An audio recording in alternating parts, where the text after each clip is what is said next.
In Bolgheri, maybe we have this particularity that you can drink easily the wines when the wines are young, but the wines have this capacity to age for 20, 30 or 40 years. So this is a beautiful thing, I think, because people could choose when the ideal moment to drink the bottle is arrived. So yeah, I love Ornellaia for that also.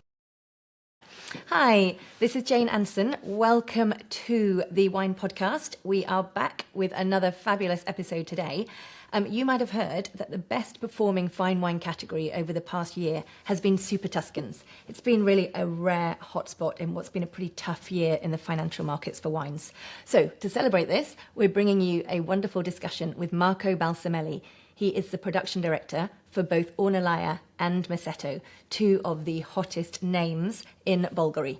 So please join me. Let's see what Marco has to say. He's going to tell us all about running these wonderful estates and what the plans are for the future. So let's go and meet Marco. Hey, Marco, thank you so much for joining us. How are you today? I'm good, thank you, Jane, and thank you to invite me to this wonderful podcast.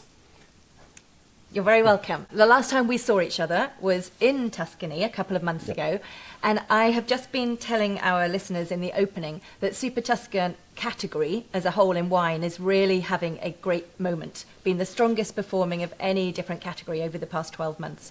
Can we just start off by why do you think that is? What is it that's so special about these wines?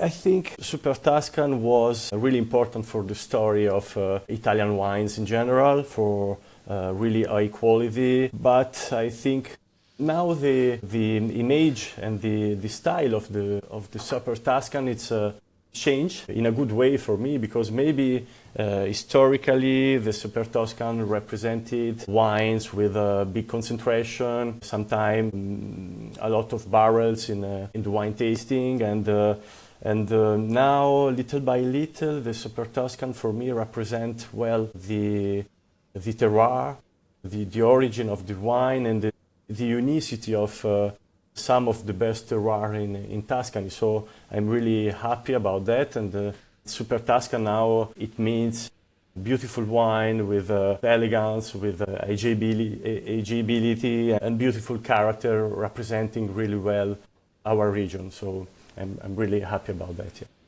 Yeah, me too. They're wines that I drink regularly at home as well as tasting professionally. And you are at the head of two particularly legendary names, Ornellaia and Masseto. Now, we are going to concentrate mainly on Ornellaia today, but I would really like to know, they brought you back. You'd been in Bordeaux for 17 years before you came back to Italy. Now, at some point, you must have received a phone call that said to you, this job is coming up and that they were interested in you taking over. Could you maybe talk us through the emotions? How did that feel? What were the thoughts? And why did you decide to go back? When I spoke with Lamberto Frescobaldi, the president of our group, I was surprised and a little bit scary maybe also, because I was in a good position in Bordeaux with a beautiful job, with a fantastic team. So I think... So working with Eric Boissenot for many years. Absolutely, for more than 14 years, yeah.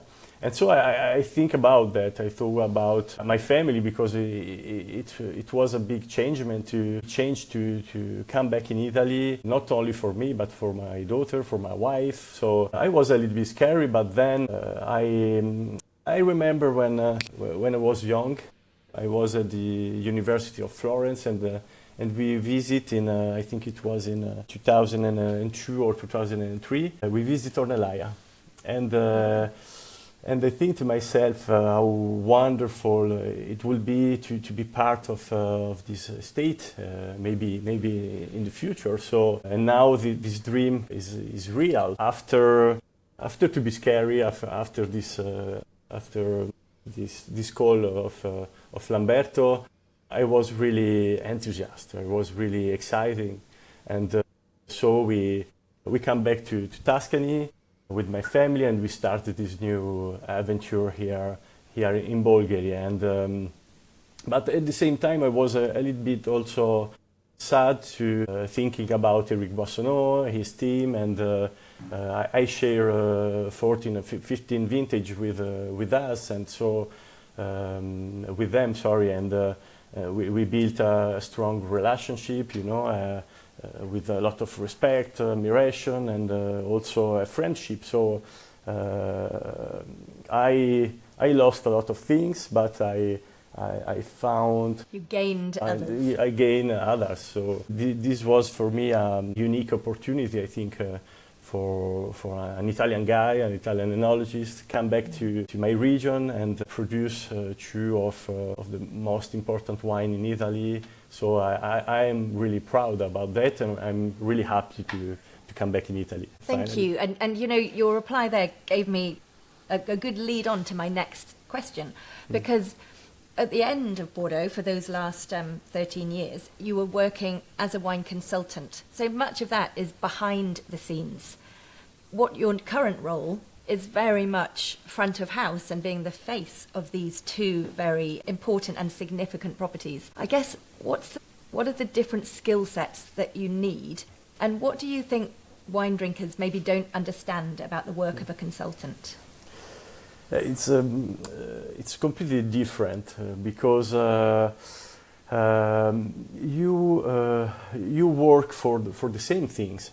You work with the technical teams in different wineries when you are a consultant, But finally, you are not in first line with wine critics, with journalists, and so. I think to be a good consultant, you have to be able to set your ego away, and work in the shadow and collaborate for different wineries, but always in the shadow. But it's a great job because you take a lot of choice with the technical team, and important choice during the year. For example. You decide with the technical team the date of harvest or the philosophy of extraction. A lot of things really linked with the quality of wine, the maceration time, the vatting time, the selection of free-run wine, the press wine, and obviously the blend, maybe the most important moment of the year. And also for the vineyard, sometimes we have a lot of question about plantation, about the strategy of winery. So it's a really important job, but not really for drinkers maybe. But the consultant has a wider vision because the consultant works for so many different wineries, for many different regions also. Different grape varieties, so you have a global vision, a wider vision that could help the technical directors of the different wineries. So it's a really important role for the wineries. Yeah. Yeah, very interesting, and one that is maybe less used in Tuscany than in Bordeaux. There are external consultants, but maybe not to such a wide degree. No, I don't think so. We have also a lot of enologists, a consultant in Italy. Sometimes really know also, sometimes coming from France also. With Eric, we worked in Tuscany also. And here in Ornellaia, we work with Julien Viau, right, coming from Bordeaux also. So the role of the enologist, of the consultant, it's really important in Tuscany also. Okay, perfect. Well, then you know exactly how to speak to them. So now that you look back over your career, that now you're at this kind of start of a new moment, was there a single property or maybe a vintage during the years that you worked in Bordeaux that kind of shaped your idea of what a great wine should be? Mm-hmm. First, I would say I started with to work with Eric in 2010. So absolutely legendary vintage in Bordeaux. But I think at this time I still have not enough experience, to really understand the potential of this vintage. But after a few years, in 2016, this vintage was truly really stuck me, because the quality was fantastic. And And it must be incredible as a consultant where, as you said, you're tasting so widely across so many estates. Yeah. And there must come a moment when you think everyone is tasting great. Exactly. And 2016 was exactly that. All the region was fantastic in Bordeaux. All the grape varieties was perfect. So we ripe beautiful grapes with, but the wines was fantastic because the wines was structured, was powerful, was intense, and at the same time really fresh, really elegant with this fantastic shape of tannin, really silky. So for me, when I think about a perfect wine, I think about this vintage. And then I have different example of perfect wine, but if I think about elegance, for example, I think about Chateau Margaux, because I lived not so far from Chateau Margaux, and this wine is the perfect expression of terroir and refinement and elegance. If I think about maybe more Ornellaia style with power and class, I think about Chateau close to the river in the left bank, like Le Villebarton or Du Cru or La Tour, obviously, or in Saint-Estèphe, maybe Morose. That is one of my favorite wine in the last few vintages. Yeah. I'm happy you picked the 2016 as well, because this year is 2026, so 10 years on, a nice time for people to begin to taste those wines. And famously, you are working with the same grape varieties that you were in Bordeaux, so primarily Cabernet Sauvignon, also some Cabernet Franc and some Merlot. How do the growing conditions and the taste profiles change, and what is useful to think about, like Bordeaux way of making it, and what is really not helpful at all? Well, I think the biggest difference between Bolgheri and Bordeaux is firstly the aromatic expression of wines. If you taste Ornellaia or Masseto, the wines are really expressive on the nose, extremely rich in the fruity side, you know.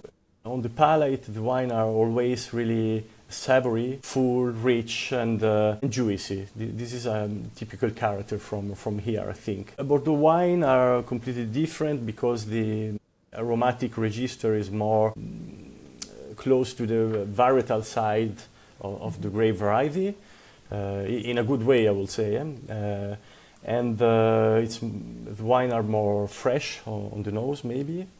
And the palate is maybe less juicy, more linear in the best sense of the word, I would say. Homogeneous, long, and the tannin are really always really elegant.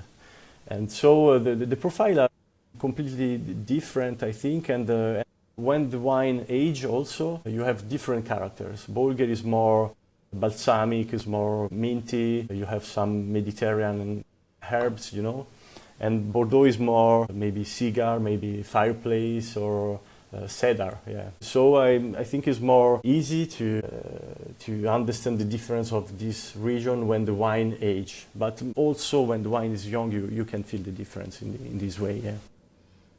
Interesting. Thank you. And about your second question was what's helpful and what's not helpful. Yeah, absolutely. So helpful. A lot of things, I think, because Bordeaux for me was a really rich experience, and I learned the definition of balanced wine without excess, with elegance, the definition of elegance, and this is really important for me.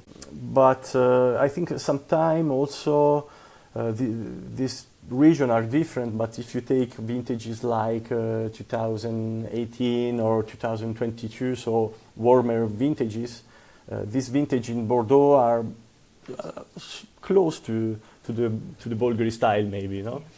And so my experience in Bordeaux was really rich and really helpful for my experience now in Bolgheri. And what is not, maybe I could take an example during the harvest. I was there, and we had a beautiful rain during the harvest, so I was really stressed, and I say, so we have to start to harvest really quickly to avoid botrytis or other problem. My team, the agronomists, say to me, Marco, keep your calm. No You problem relax, here in yeah. Tuscany, relax. And so hopefully I listen to this advice, and we wait for 1 week more, and And is that no because botrytis, no problem, and the grapes was really ripe and fantastic. So that's in so Medoc, maybe interesting. the reaction was not the same, you know. So you have always to learn in your life, no, in different regions, different climates. So Is that because they know that the rain won't last as long and that there won't be as much falling, or because they are so close to the sea that they know it's going to dry quicker? I think you have different reasons. You have more slopes, you know, Yeah. so a part of water come away. We have more herbs more grass in the vineyard, so the Yeah. grass could absorb a part Ah, of water interesting. also. And then also the soils are completely different. We have in certain part of the vineyard a lot of clay, and clay is We'll yeah, soak it up. exactly. So the water arrive to the vines, but in a slowly way compared with the Medoc, where we are more sandy soil and pebbles, and so the water could arrive really quickly to the vines, and could be dangerous during the. Oh, thank you. That's really fascinating. So you arrived and you signified a real moment of change at these estates. Not just that Axel Heinz was leaving and Olga Fusari, who was there for many, many years as well, but also at the management level, you had Giovanni Guedes, the wonderful man, who was also retiring. So what was it like to come to somewhere at that, at that moment of transition? And what are the things that you most want to uphold from those times? And what should people be expecting will evolve? Yeah. When I arrived here in Masseto Ornellaia, it was in 2023, and obviously it was a big change for both Ornellaia and Masseto, the end of a beautiful cycle, I would say, and now I hope the beginning of a new, Of course. successful cycle. But when I arrived here in Ornellaia and Masseto, I really quickly felt like at home, you know, because the technical team here was extremely strong in professional and technical point of view, but also the human aspect here is really important. So I met Gaia, the enologist of Masseto, that she arrived here in 2021, and with her we connected really quickly, and we worked together easily, smoothly, with a lot of respect, in the same direction about quality, about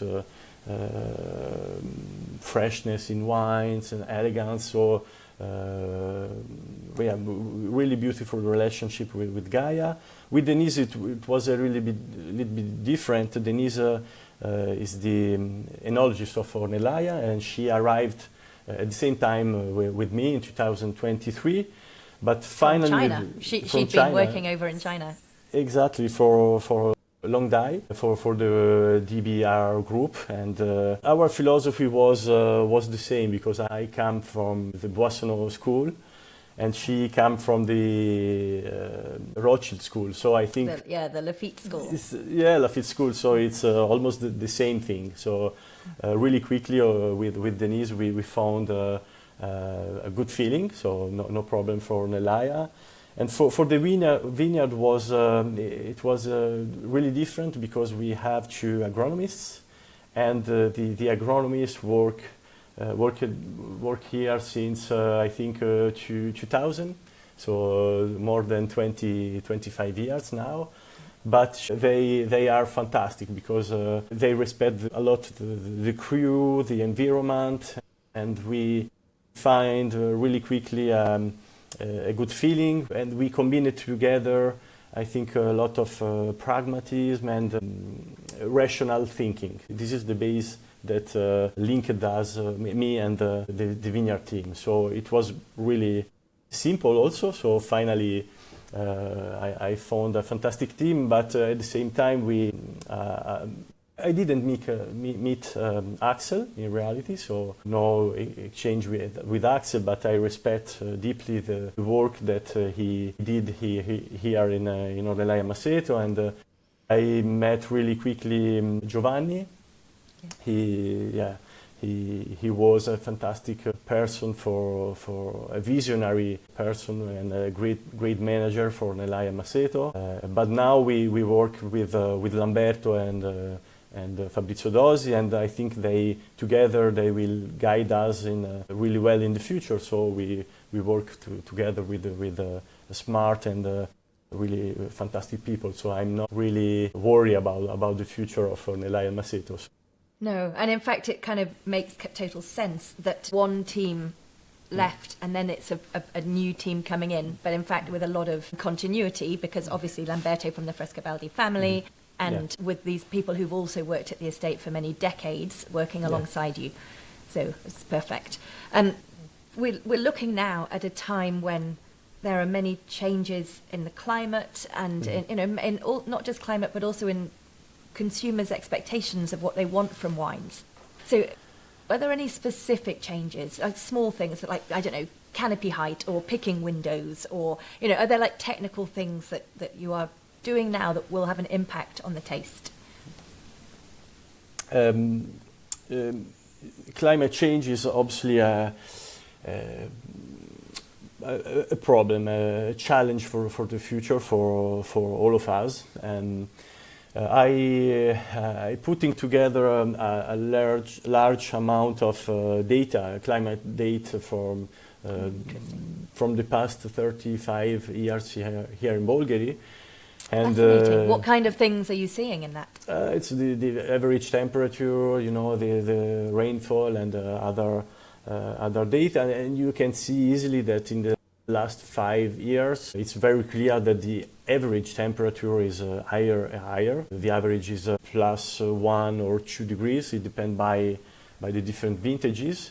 But hopefully we have always a good amount of rainfall. Maybe the rainfall arrive not at the same at the right time, I will say. The distribution is not the same compared with the past. Is it more kind of happening all throughout the summer now, more than it used to? Yeah, maybe, but in general, in the last few years, we have more rainfall during the spring. Okay.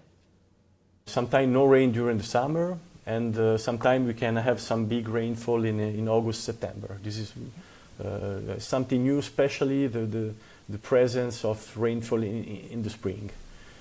Yeah, this is, I think. So that's something which you will have got used to in Bordeaux. Yeah, absolutely. In the few last vintages was almost the same thing. Yeah, so we have to find some solution for the future. And regarding canopy management, for example, we have some tests for keep some lateral shoots in the vineyard, in the south and the west side, to have a perfect protection for the grapes from the sunburns, for example. We have some different tests about the topping heights, that could be important. So meaning the height of the leaves and the canopy. Absolutely. The height above the grapes, basically. Yeah, and this could be important for the quantity of sugar and acidity in the grapes and the dynamic of ripening. So this is important also. We have some tests also with nets for shadows, also to protect also the grapes. This is I think a good thing for the future. Do you have more freedom in terms of the rules of the DOC? That you can cover. Absolutely, we can cover without problem with the IOC. Yeah. And that's great. Yeah, that's great. I think this is one of the good things in Italy, especially in Bolgheri, because Bolgheri is a new appellation. Finally, it's a young appellation with a beautiful mentality, really open and regarding from the future in the past. Yeah, and so the evolution could be quickly, could be quicker compared with Bordeaux, maybe. Yeah. And that's an excellent point, because there's less entrenched history of how things should be done. That's a brilliant point. Thank you. So we're going to focus on Ornellaia specifically. Yeah. It's such an iconic wine. So many people who are listening will have dreamt of it, even if they haven't tasted it. So many people know those kind of wines through the scores that it receives, through the prices that you hear about, and maybe through some, famous vintages. But can you talk to us a little bit about what Ornellaia stands for? What is it like? Can you take us to the vineyard if we're not there? What would we see if we were there? What are the special kind of magic things that we might miss if we only know about the scores and the price? Yeah, I think with only the score and the price, it's difficult to describe a wine if the wine critics are really good for that, because sometimes the articles are so beautiful. But I think firstly you need to taste the wine to really understand how it tastes and the main characteristic of Ornellaia and Masseto. And then if you can, you have to visit, because this place we visit together a few months ago, Jane, and I think you can feel this something special in this place, this energy, because you are so close to the sea. You have the forest all around the vineyard. You have this amphitheater formed by hills. You have olive trees. You have a lot of biodiversity. You have lakes. You have birds everywhere, insects. It's really full of life, full of energy. The light also is almost different, because you have an effect of reflection coming from the presence of the sea. And the climate also in Bolgheri is so special compared with the rest of Tuscany. It's milder and cooler during the summer, especially during the night. So it's a really special place, but it's not easy to understand. You have to visit, you have to taste the wine to really understand the real character of Ornellaia. There's one very special and kind of famous plot in Ornellaia where we have the tree, and which I'm sure many people may have seen an image, a picture of the tree, which I will make sure we have on the screen now. And also, if people are going onto the website, I'll make sure that we have all of that. Can you tell us a bit about the famous tree that overlooks one of the plots? Yeah, so you have to imagine a big oak. We think this oak has now more than 200 years old. And you have to imagine in front of you the vineyard, the slope, the gentle slope, the olive trees, and the sea in front of you with the island of Tuscany. Sometimes you can see the Corsica also, France. And even Elba. I think Elba Island. Elba, it's really close. Absolutely. And then you can feel the breeze is coming from the sea. The wind is always present in this part of our vineyard that we call Bellaria. It means beautiful air for that, because the air is always in. And you have the forest everywhere. And the soils are spectacular here, because you have deep soils with an important presence of clay. It's more than 20%. The sand is really present also. You have a lot of stones, and you have a lot of limestone also in some plots. And so wines coming from this place are fantastic, because are really fresh, really elegant, and the elegance of Ornellaia coming from this place, coming from Bellaria. So it's a spectacular way to present the. I agree, and I have a wonderful image of having a glass of wine under that tree, looking out over the vineyard, and just, you're right, feeling the magic of that particular location. So could you maybe recommend a couple of recent vintages that people should try that are ready to drink now, and what would you suggest maybe that would be the best food matches for them? We have a lot of beautiful vintages in the last few years. I think 2016 now is really beautiful. Maybe young, but it depends by the people. You know, sometimes people prefer young wine, but if you want something more mature, you can taste the 2005 or 2006 that are two fantastic vintages. And the last one, the vintage is more younger vintages. You have a 2021 that is fantastic, beautiful in Bolgheri, for sure, but you have to wait maybe a little bit more, but it's always a pleasure, because in Bolgheri maybe we have this particularity that you can drink easily the wines when the wines are young, but the wines have this capacity to age for 20, 30 or 40 years. So this is a beautiful thing, I think, because people could choose when the ideal moment to drink the bottle is arrived. So yeah, I love Ornellaia for that also. Yeah, I agree. And that does also set it apart from many of even the greatest wines in Bordeaux on the left bank, certainly, that almost always need a little bit longer before they're ready. But you have other wines within the Ornellaia range, which maybe we don't talk about enough. You have La Nuove, you have Le Volte. Could you maybe tell us a bit about those and maybe why people should be looking at those also? These wines are really appreciated for our clients in general. Nuove, it's a little bit a different approach compared with Ornellaia. You have more Merlot in the blend. Ornellaia is more a Cabernet Sauvignon drive and blend. But Nuove is more easy to drink when the wine is young, is more approachable, more fruity. It's a lot of pleasure. This wine is plenty of fruit. It's a beautiful expression of our soils also. Different, it's a wine made to drink, to be drunk really young. So in general, we harvest a little bit sooner. So you have more freshness in the wine. You have only the fruity character is present in this wine because we use only used barrel for this blend. But it's a pure convivial and pleasure for this wine. And we have a big success also for Le Volte. Le Volte it's really demanded for our clients. And then you have the white wines also. Firstly, Ornellaia Bianco, 100% of Sauvignon Blanc.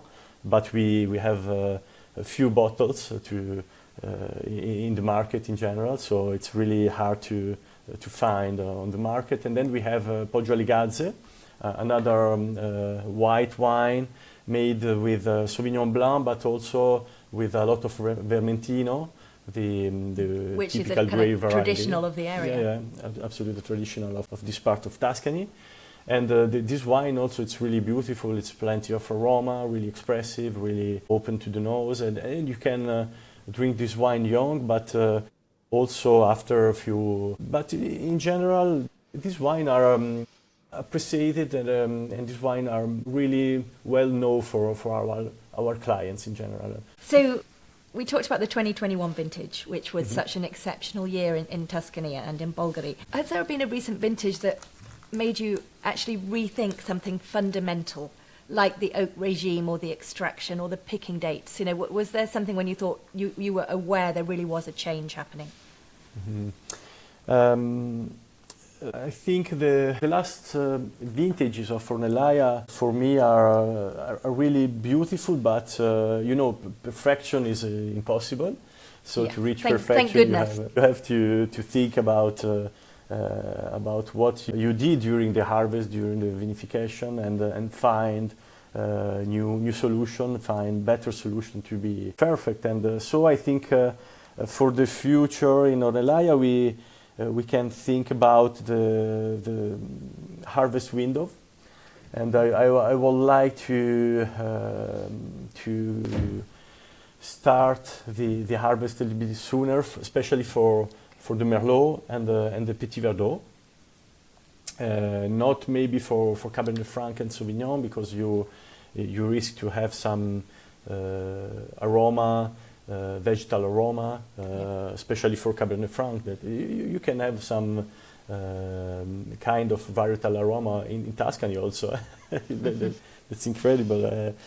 And so, this is one thing that I will do in the future, I think.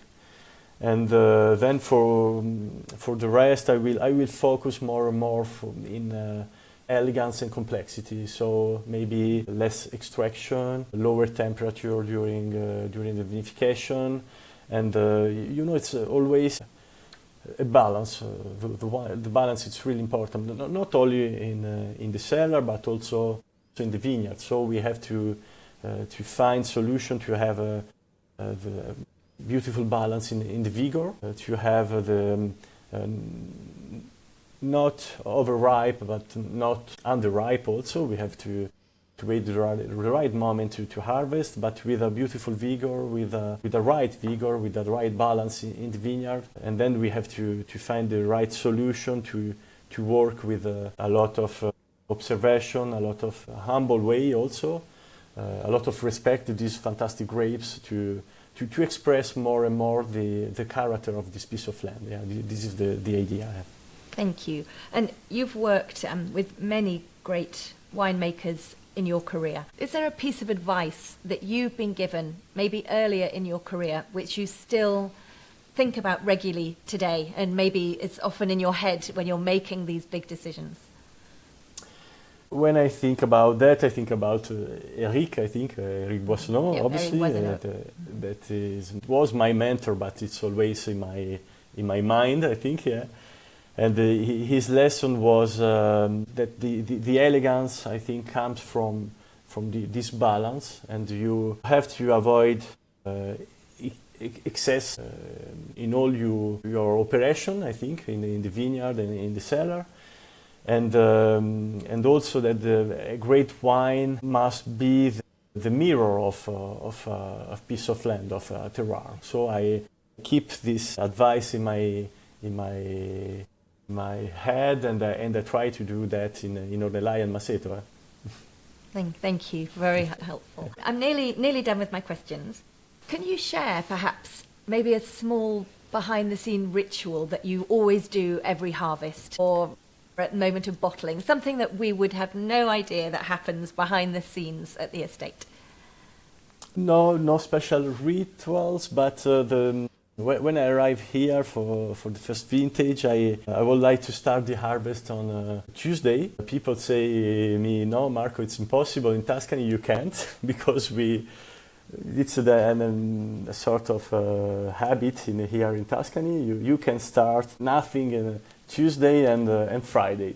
I have to wait Wednesday to start the harvest, because okay, that is something I did not know. Do you know why? Why no Tuesdays? I don't know. It's an old we say proverbio. I don't know how you say proverb in English. Proverb. Yeah. So I decided to respect that, because it was my first vintage. So I say no. Keep everybody with happy. That. Yeah. Absolutely. Yeah. Excellent. I love it. That's great. Okay, so quick fire questions to close. The bottle that made you fall in love with wine, and it cannot be either Ornellaia or Masseto. Yeah, I was maybe 16 or 17, and I try Ceparello 97, I think. I fall totally in love with Tuscany, with Sangiovese. Beautiful. One non-Tuscan wine region that you would happily go to work in the future? Only one? Not so easy, but maybe Barolo. In this moment, I taste a lot of Barolo, and I love this region. Yeah, me too. Okay, your off-duty wine. When you're not thinking about work, you're just at home with your wife or you're out with friends, what would be your go-to relaxed wine? Maybe a Chardonnay from Chablis, like, I don't know, Drouin, for example. Mm-hmm. Perfect. How about a misconception about Super Tuscans? What do people think that you wish they wouldn't? I will say that Super Tuscan are not only just about concentration. Now Super Tuscan express some of the greatest terroir in Tuscany. Perfect, thank you. And I guess finally, let's get some advice for people who are coming to visit you in Tuscany. What would you recommend? Best restaurant, maybe best wine bar, anything that they really shouldn't miss? Okay. Oh, best Not restaurant. so- Sorry, best place to stay, because I always Okay. find it hard to find good hotels. Yeah. We have a lot of restaurants here, not so far from the winery, and I would say La Magona for if you love meat, and the T-bone, the Fiorentina steak. And for if you prefer the fish, we have a beautiful restaurant in front of the sea, and the name is La Pineta. La And, Pineta for- is a long-term family run. Exactly. It's a one-star Michelin, but it's a beautiful restaurant just in front of the sea. You can eat some of the best fish of the region, so it'll be a beautiful place to stay also. To stay maybe not so far from my home, we have a beautiful hotel, Santa Elena. It's in Bibona. Really beautiful. Yeah. Really little, it's a typical Tuscany style, and really class and really beautiful. Oh, thank you. Okay, I'm going to try that one next time. And I guess, what about the best time of year to visit? I think it's maybe May and June, or after the summer in September, October. But obviously for me I prefer May and June, because September and October You're a little busy. I'm always a little bit busy. Yeah. Okay, Marco, thank you for joining us. Thank you for sharing that really wonderful look at Ornellaia and at Masseto as well. And it's been really a pleasure talking to you. Thank you, Jane. It was a really pleasure to spend some time with you during this podcast. Yeah. So see you next time in Bordeaux, I hope, or Yes, maybe in Tuscany. yes. For sure. Thank you. That was wonderful. Thank you, Jane. Okay, bye-bye. Thank you for joining us. That was fascinating. Thank you, Marco, for that wonderful insight into Ornellaia. This podcast, as all of our fabulous wine voices that you can find in our archives, is brought in partnership with Wine Searcher. If you're interested in wine and you're trying to track down the best price of bottles really worldwide, then Wine Searcher is an invaluable tool. And we have a 10% offer for Wine Searcher Pro. You'll get 10% off your first year. All you need to do is use the code JaneWS. You can find the details, how to access it in the link below. So thanks so much, and see you next time.